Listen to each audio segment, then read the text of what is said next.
think we're 3 years out from the hurricane. It's devastating. The fact that right now we're in a home where the entire ground floor was underwater, is no longer finished, and the family has to live upstairs. I think that really says it all about the devastation. The only thing I'm noticing is it's very apparent in the neighborhood and just this general area that there's so much work that still needs to be done. The most important thing is just getting people involved and getting people out here. You know, these people were displaced from the hurricane, and it's very sad. It's been a while since they've been back in their home, and they've put a lot of money and time already into rebuilding their home. Many houses have been affected. There are flooding, people were displaced.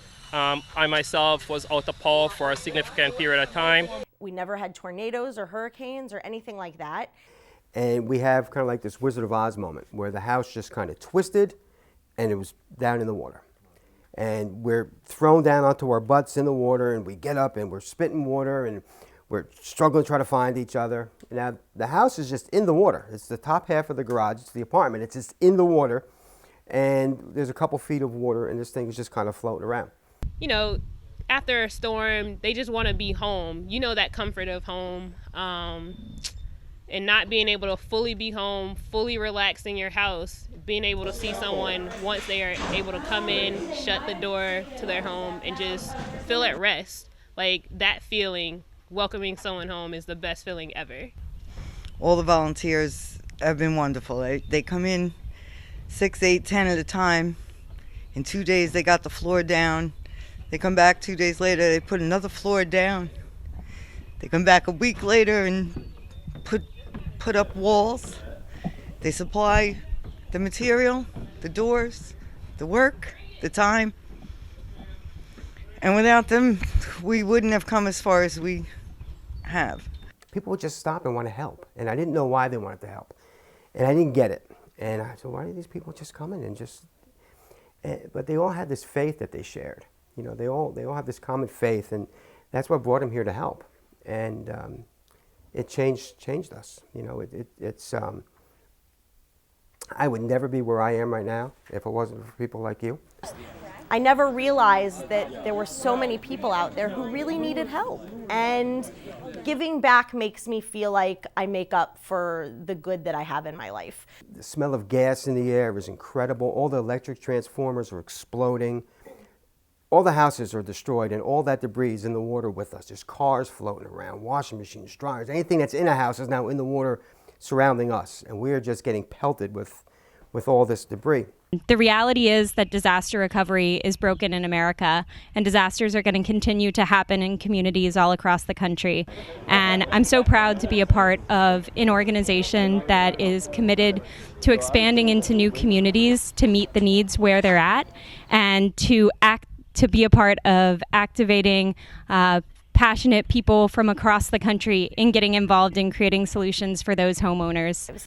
And to give people a place to stay and to live and to call home is really important. We still got a lot more work to do, and thanks to the volunteers of St. Bernard Group, St. Bernard Program, and anyone out there that's willing to come and help, there's a lot more families like mine that still need your help. Thanks. The satisfaction that I'm able to give in ways that I wouldn't have anticipated I could. I come away with a camaraderie with the other volunteers and a real appreciation for what volunteers can do if they're banded together around a common cause. And that's a good feeling. There's not a whole lot more to say. It is one of those things where you can see the results and the families can see the results, and we're nowhere near finished. So there's so much more to do, and I hope that we'll be able to come back again, and I hope you'll be able to join us. Even although there is significant effort has been made and there is significant recovery has been done, there's still a lot of work to be done. You need to reach out to your fellow members of your community. It doesn't matter if it's your church, your workplace, your neighbors. Reach out, give some help, give a helping hand. It doesn't matter how small or large or what you can do or you can contribute. Some of us have skills, some of us don't have skills. I myself, I'm just lifting a pickaxe today. I'm not skilled like the other workers, but I'm doing what I can to help the fellow members of my community. It's wonderful to be able to help in a way that you wouldn't be able to do, I don't think, as an individual, but when you're involved in a group, it's so powerful, and the outcome is so much stronger. When you start thinking about what do you want to do, how do you want to live your life, I think this is certainly a productive way. I think in service there is no age.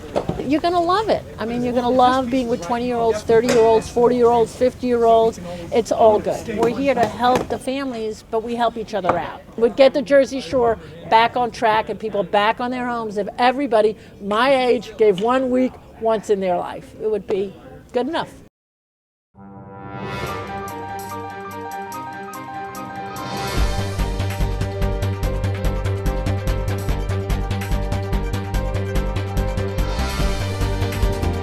Help Jersey Shore volunteers. Share your stories on your favorite social media platform using hashtag Jersey Shore Volunteers or use hashtag JSV.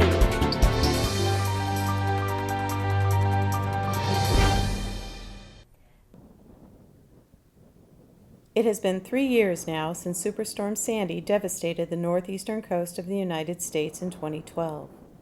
Damages and losses were in the tens of billions of dollars. On the Jersey Shore, the losses were especially hard. Thousands of homes were destroyed, and too many of those are still unoccupied. Thousands are paying both mortgages and rent while living in multiple temporary locations on the road back home.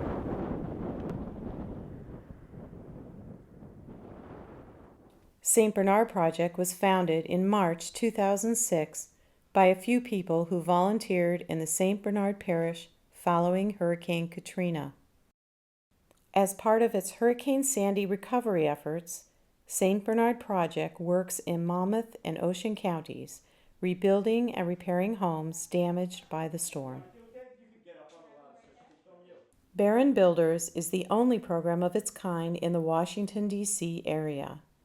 Founded 20 years ago, it operates throughout the year providing one-day and longer-term projects for groups of volunteers. This year, Barron Builders took a group of 7 volunteers to the Jersey Shore to repair homes that were destroyed in Hurricane Sandy. This is Randy Bacon, the director of Barron Builders at the Washington, D.C. Jewish Community Center. After 3 days, we're leaving the shore, hoping to return, and many more should follow us. We have just finished our 3rd day of working out here in New Jersey, helping out victims of Hurricane Sandy, and what an amazing, amazing 3 days. During Storm Sandy, my children and I stayed in our home, and we wrote it out.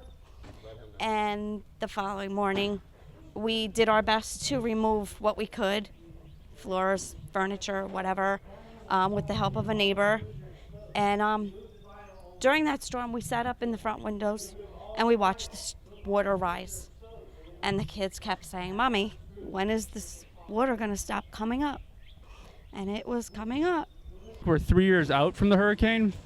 It's devastating. The fact that right now we're in a home where the entire ground floor was underwater, is no longer finished, and the family has to live upstairs.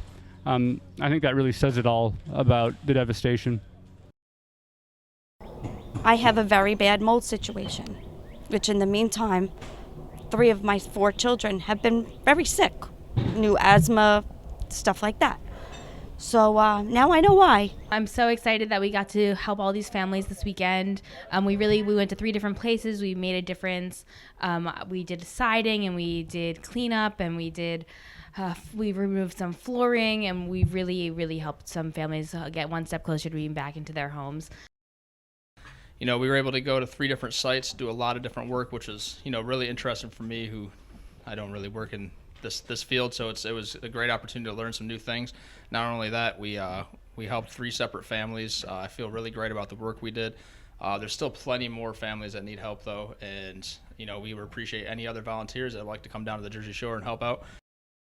All you heard were sirens and helicopters, and we ventured out into the streets, and it was just heart-wrenching to see so many homes out of place, destroyed. It was just heartbreaking. We've been doing some wonderful work.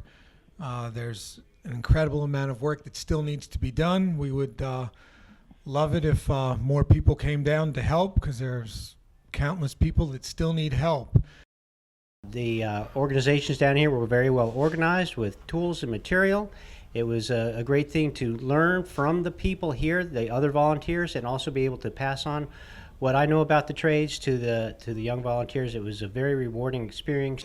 There are still hundreds of people in this town that still do not have a home or are still in the process of building their home. I can only say that everyone should reach out and give a little, do a little volunteer work. It's a good thing. Another organization helping Sandy victims is the Cleanup Crew, a program of the Jewish Federation of Northern New Jersey. The crew brought 10 volunteers to a St. Bernard Project work site in Port Monmouth, New Jersey. The volunteers spent the day preparing the lower level for mold remediation for a widow and her children. Through the Cleanup Crew, through Bonin Builders, the Jewish Federation of Northern New Jersey, people can make a difference in other people's lives who are missing out on the ability to live in their own homes, who have, through disaster or through disability, been unable to get back home after storm, after fire, after flood. And this is the way that, as a Jewish community, people can give back. What I think a lot of people don't realize when they hear about the Jersey Shore, that, oh, these are people's second homes or their vacation homes. And in reality, for many people, it's their primary home. It's been 3 years since a hurricane devastated this part of the state. And it's just amazing to still see homes that are in this kind of condition. My name is Debbie, and I live in Port Monmouth, New Jersey. And my house was devastated by Hurricane Sandy. There was about 5 foot of water throughout the whole first floor. We received a lot of help from a lot of different places, FEMA money and grants to have our house lifted.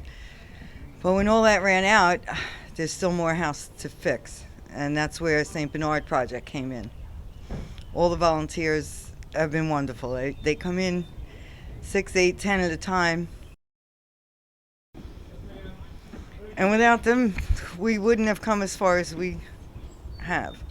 It's hard to imagine just one day waking up and your house is wiped away from you. And it's just a great way to volunteer. So at St. Bernard Project, what you do out on site, the day that you come out or the week that you come out and volunteer is absolutely integral to the work that we're trying to do. People are still struggling from a storm that happened years ago, and I feel like they should be helped. They should get their homes back because they've been waiting long enough. I feel like I'm blessed with, my home, a roof over my head. There's no reason these people shouldn't have the same. So I think it's a really good reason for people anywhere. It doesn't matter what kind of skill level you have, just to help these people get home, because that's what matters. Barron Builders, making a difference to the Jersey Shore. Follow us and join the conversation at #DCJCC and #JSV. Join the Cleanup Crew and St. Bernard Project in making a difference at the Jersey Shore. There is still lots of work to do on the Jersey Shore, and as you can see, the work is both fulfilling and appreciated. Please consider volunteering yourself.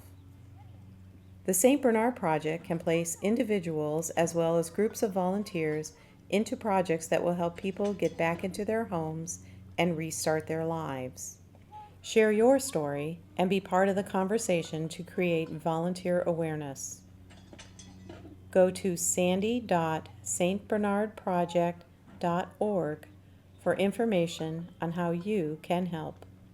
immediately after the storm, as people started trying to figure out what was going to happen, they're in shelters and what's going on with their pets. There was increasing hysteria as the barrier islands were inaccessible and people had left their animals there thinking that they were evacuating simply overnight and they'd be back in the morning.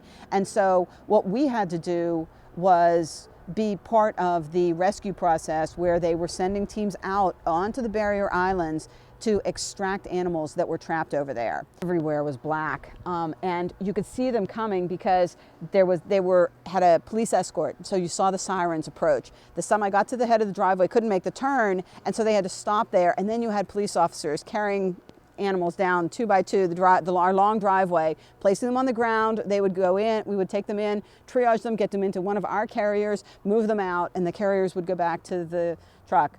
In all, by about 1 o'clock in the morning, all of the animals had been taken out of the semi, and then the families started arriving because families had heard that we were going to be a receiving station, and so.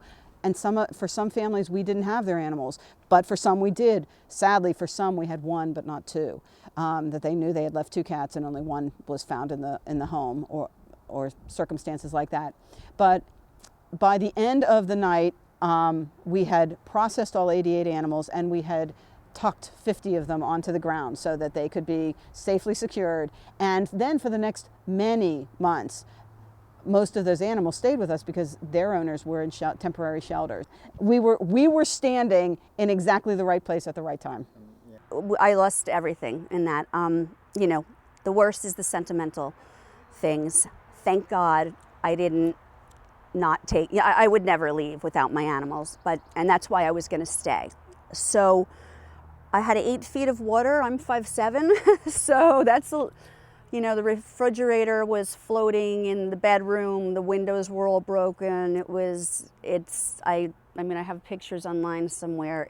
You're walking around like the Walking Dead after that. Some animals here who have been here since the storm, that's 28 months. And most of those families have been living in temporary shelters themselves for 28 months. So we'll hold the animals for as long as we have to. I was made about 3 weeks ago to leave again, because I applied for the grant, so they're lifting the house now. So what involves, all of a sudden, I needed to be out in 2 days, and they were going to be they were taking the house down next door. I'm living between 2 condemned houses. I still have the external part of my home, and that means Caterpillar trucks, bulldozers, loud noises, all this stuff. And these guys are they trust only me, or did trust only me, and I had nowhere. I looked everywhere. I'd used up all my friends and family for other rescues and during Hurricane Sandy. For certain circumstances, we work with families. We provide resources. We have lawyers who work with us, social workers who work with us, real estate agents who will work with us, so that you want to help get the family to a point that they can take their animal back. That's the goal. We have an 85% reunion rate. And this place is a lifesaver. I'm not someone who asks for something. I just want to take care on my own. I walk in, everything's cared for. You barely smell kitty smell because they're so kind and conscientious, and they do what's best for each individual cat.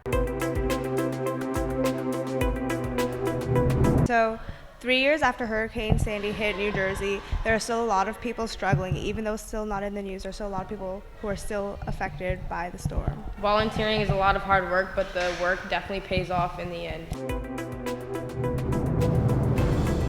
I'm Christiane. I direct the service programs at Edmund Burke School, and since Hurricane Katrina hit, we've been sending a group down to New Orleans. It occurred to me last year, though, why do we go so far afield when very close to where our school is located in Washington, D.C., a very serious storm hit, and there are people there who could use our outreach. And it could be also an opportunity for our students to learn this is what being in service of those in need looks like and feels like. So it gives them an opportunity to really encounter that. So it's a win-win situation. In both cases, I would say there's a sense that, oh, but that happened so long ago. Well, 2.5 years out, people have gotten back on their feet already, but just a lack of understanding of the complexity.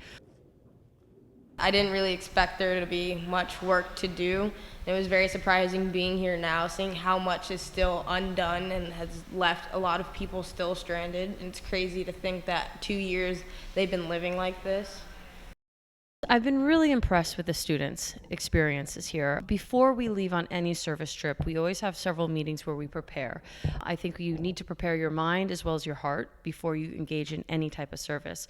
And I love the opportunity of being able to take them away from DC and for 6 days, 5 nights, really immerse them in this learning experience. So you're not only engaged physically in helping people, but you can build in time for them to think about what does this mean. You can build in time for them to talk to people, talk to residents, hear their stories. This was a very tragic situation for us, my children and I.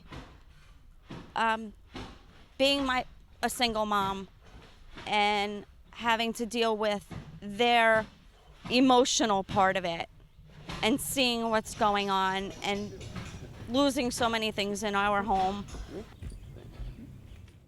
But we stuck it out and we stayed strong. We basically lived a long camping trip.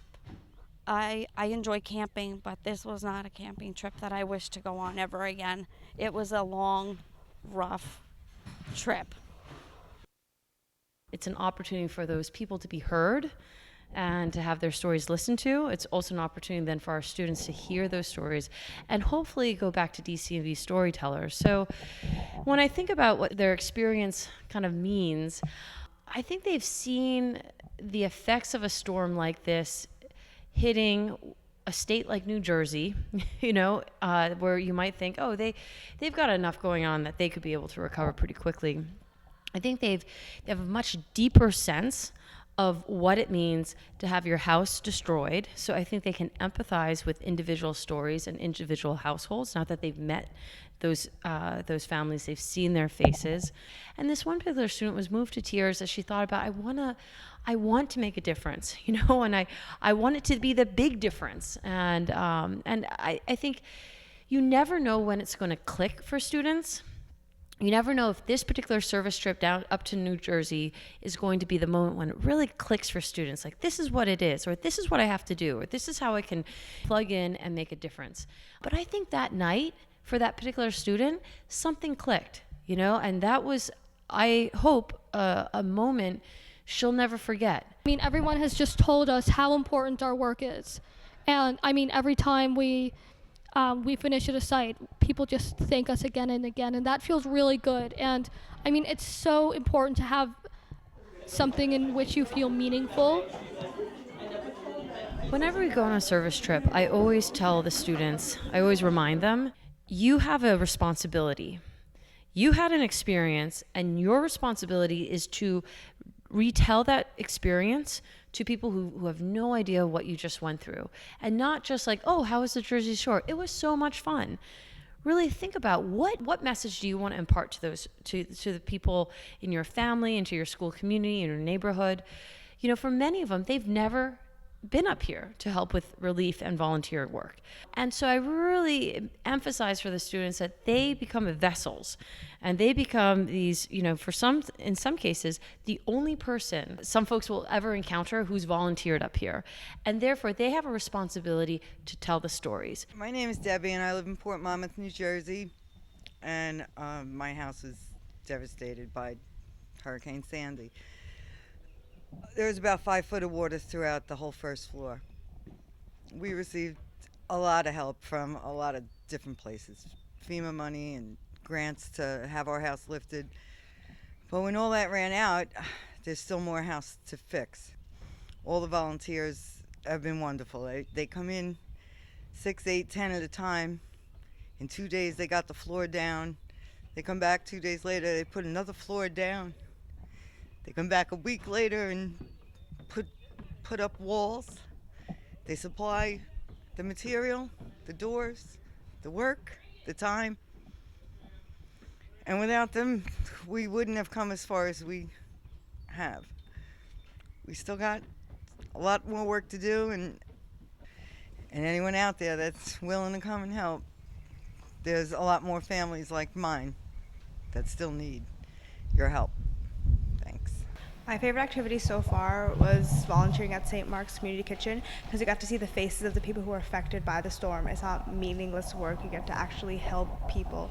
I mean, sure, building a house helps people. You don't get to form those relationships or those bonds, or actually get to hear stories from like a first-hand witness or like a primary source. And that's a huge responsibility, but I think these kids are up for it. So when we go back, we've been keeping a blog to really capture the raw feelings of the experience. We will share that blog with the school community. We have one of the first assemblies to share with the school community, this is what we did. We were the first Burke service trip to go to the Jersey Shore, and we want more students to come up here. We want to make this a thing. We want to come up here every summer and make this is a responsibility that we feel toward the community and the partners that we built. Hi, I'm Greg Wood from Silver Spring, Maryland. I'm down here at the Jersey Shore helping with a relief effort from the hurricane, and I'm here with Barron Builders from Washington, D.C., and it's a Saturday, and we've got a bunch of people here. There's a parking lot over here that is full of cars. There's some of the professionals from the area have come in to help out. It's quite interesting to learn some of the techniques of their area abilities, and I was able to meet the homeowner here this morning and had the opportunity to shake his hand, and the man had a big smile on his face, just knowing that all this work is getting done on his place by these volunteers here that just have a big open heart to be able to come in and just help out in whatever little way each one of us can. Each one of us put in a little effort, but when you put this number of people together, it's a big deal. So I'm just happy to be here and be part of that, my little piece. My name's Brian Gingrich Jr., United Way with AmeriCorps in Union Beach. Come on out. We need volunteers like you. Hope to see you soon.